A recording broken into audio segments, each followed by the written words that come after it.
We have a look at an example of the type of questions you'll see in your tutorial. Okay, during a baking session, 25-gram steel spoon left in the oven and heated to 150 degrees. She placed the spoon in a ceramic container and add tap water at 24 degrees to cool it down. Right, so we assume energy is only transferred from the spoon to the water because the spoon is at higher temperature and the water is at lower temperature. So the net energy transfer is from spoon to water, which means I will expect the water's temperature to rise and the spoon's temperature to drop. Alright, and if we apply the idea of principle of conservation of energy, right, we can make the assumption that all the energy transferred to the water actually comes from the spoon, right, with this line over here. And the point whereby there's no longer a net energy transfer from the spoon to the water, alright, is when both of them are at the same temperature. Okay, so with that we can start our equation, right? We can guess okay, we can guess that the final temperature is delta final right here, alright, which is exactly what we want to find, right? And at this temperature, both water and the spoon are at this same temperature, right? This is where the energy transfer will stop.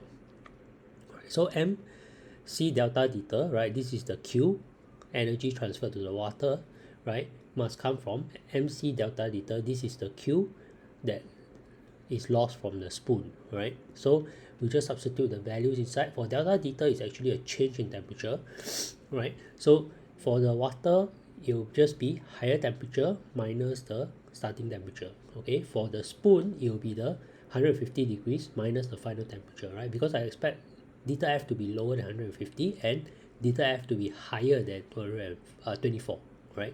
Then the rest of the values of mass I just substitute inside with specific heat capacity of water and specific heat capacity of steel, right? So when I substitute everything inside and I rearrange the equation a little bit, alright, I should get delta is 25.1 degrees Celsius. So this answer must lie between 24 and 150 degrees, okay, for it to be a valid answer. Right, so this is one example of the type of questions you will face. Okay, you can try this in your tutorials later on, right? We'll quickly go to the next part, which is what are the processes that involve change in state. Okay, so yeah, so this one you can read yourself. I'm not going to go through it, right? I'm just going to go through the basic ideas here. Right, so these are things that we have to know. All right, when ice melts, it becomes water. When water boils, it becomes steam, right? When steam condenses, it becomes liquid again, right? And liquid, when I freeze it, it becomes ice. All right, so normally these are the three states for water, right? So solid, liquid, and gas, right?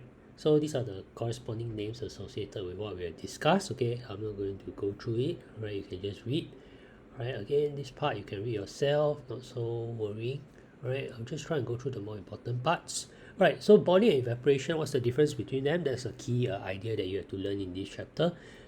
Right, so both boiling and evaporation involves vaporization, which is a change from liquid to gas. Okay, during boiling, bubbles can be seen throughout the liquid, alright, but evaporation, there's no bubbles, right?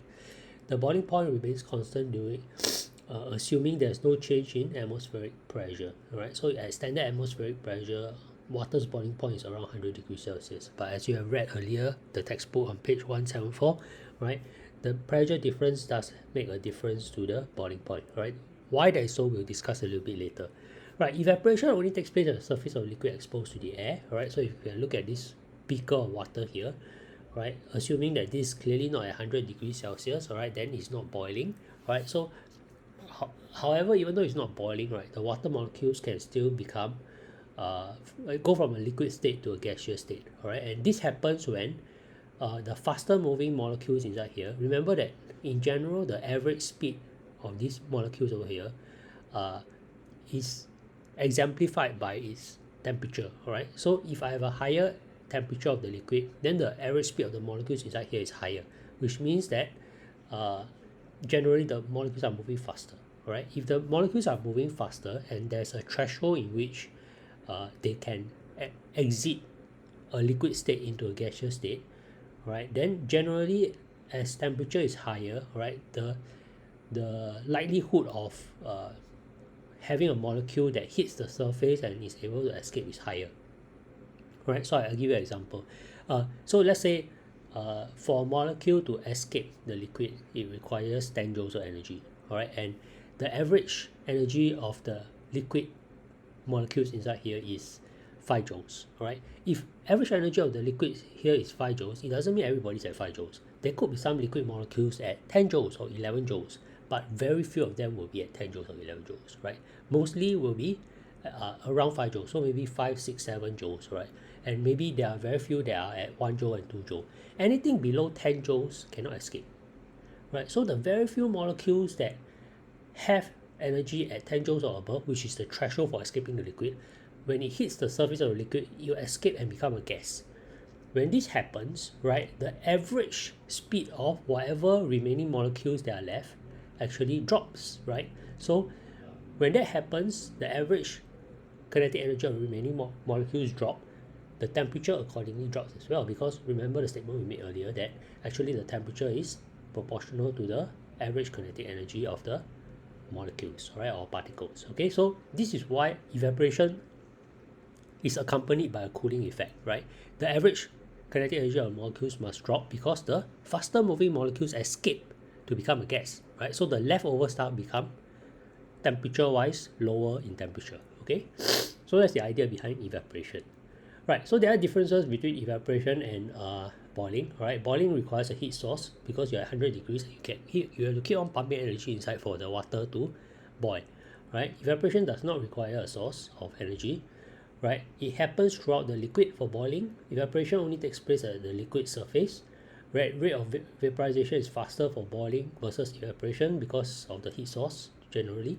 Right, happens only at boiling point, only at one temperature. Right, boiling only happens at one temperature. Evaporation can happen at any temperature.